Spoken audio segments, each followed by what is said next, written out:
bersatu dalam doa.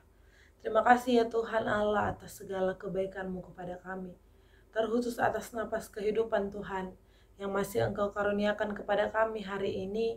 Pagi ini Tuhan, Engkau masih menyertai kami, melindungi kami dari tidur kami.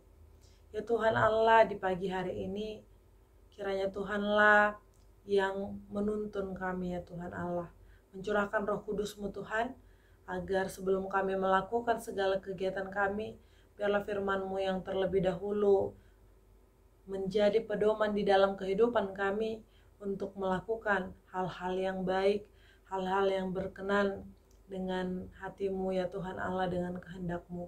Ya Tuhan Allah, kami menyerahkan kehidupan kami terkhusus di sepanjang hari ini ke dalam tangan-Mu, di dalam nama anak-Mu Tuhan Yesus Kristus. Kami berdoa dan mengucap syukur. Amin. Selamat pagi Bapak Ibu serta saudara-saudari yang terkasih dalam nama Tuhan Yesus. Firman Tuhan bagi kita pada hari ini, hari Kamis tanggal 26 Oktober 2023, diambil dari Matius pasal yang ke-24, ayat yang ke-12 sampai ayat yang ke-13. Demikianlah firman Tuhan. Dan karena makin bertambahnya kedurhakaan, maka kasih kebanyakan orang akan menjadi dingin. Tetapi orang yang bertahan sampai kepada kesudahannya akan selamat. Dalam bahasa Batak dikatakan, jadi ala nalam rarat nasouhum lam tungalina ma haholongon ni roha ni jolma godangan. Alai nama nahan roh di ujung ido paluaonna. Demikian firman Tuhan. Bapak Ibu serta saudara-saudari yang terkasih, ketika seseorang melakukan kejahatan, maka tentulah ada kasih yang hilang dari dalam dirinya.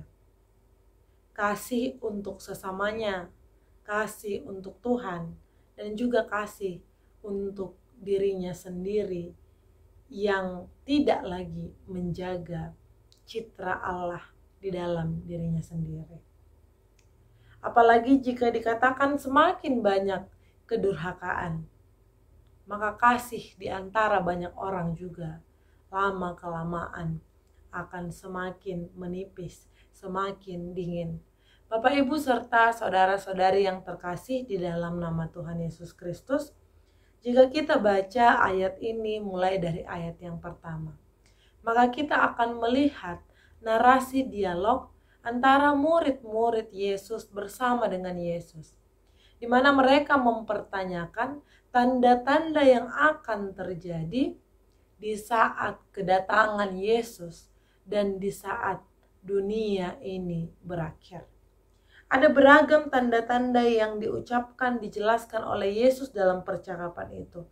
Antara lain akan banyak datang penyesat, akan terjadi perang bangsa dengan bangsa, kerajaan dengan kerajaan, akan terjadi kelaparan, gempa bumi, banyak yang murtad, munculnya nabi-nabi palsu. Beragam tanda-tanda yang terjadi itu merupakan suatu bentuk kejahatan yang semakin marak, suatu bentuk kedurhakaan yang semakin marak.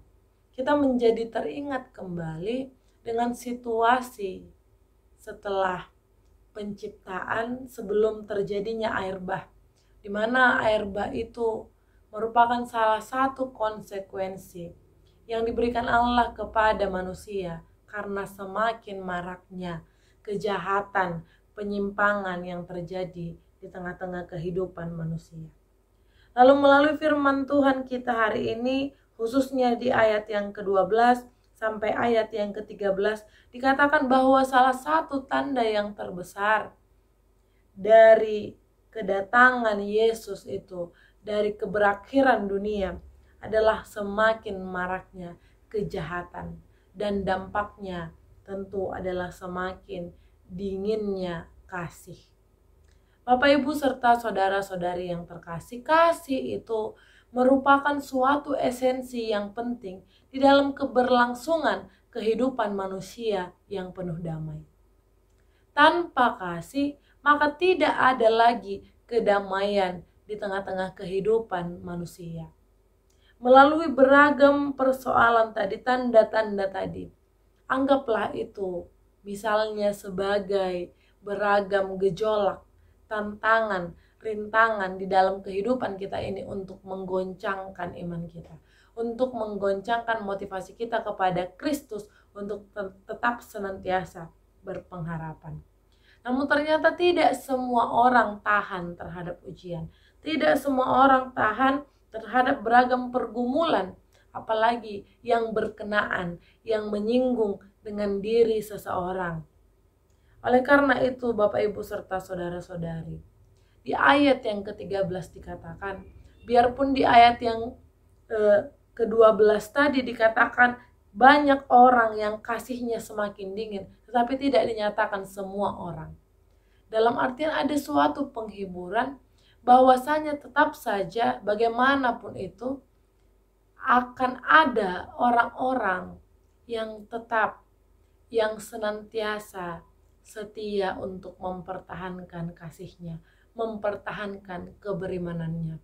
Oleh karena itu, yang ingin diberikan penghiburan kepada kita adalah setiap orang yang dengan rela, dengan ketulusan hati, dengan keberserahan kepada Kristus akan hidupnya, akan beroleh keselamatan ketika dia mampu bertahan untuk mengalami beragam gejolak tadi. Bapak Ibu serta saudara-saudari yang terkasih, di dalam kehidupan kita ini pun kita senantiasa berhadapan dengan berbagai gejolak kehidupan. Namun sekarang kita ditantang bagaimana kita untuk senantiasa bertahan di dalam kasih, bertahan di dalam iman, di tengah-tengah banyaknya gejolak pergumulan kehidupan tadi. Oleh karena itu, serahkanlah kehidupan kita kepada Tuhan. Tuhan akan memberikan kekuatan, memberikan kita keberanian untuk melawan hal-hal yang jahat yang datang ke dalam diri kita, ke dalam kehidupan kita. Selamat melanjutkan aktivitas untuk setiap saudara-saudari. Tuhan Yesus memberkati kita semua. Amin.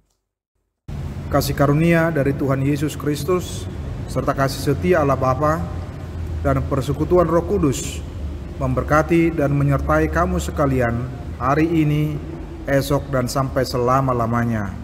Amin.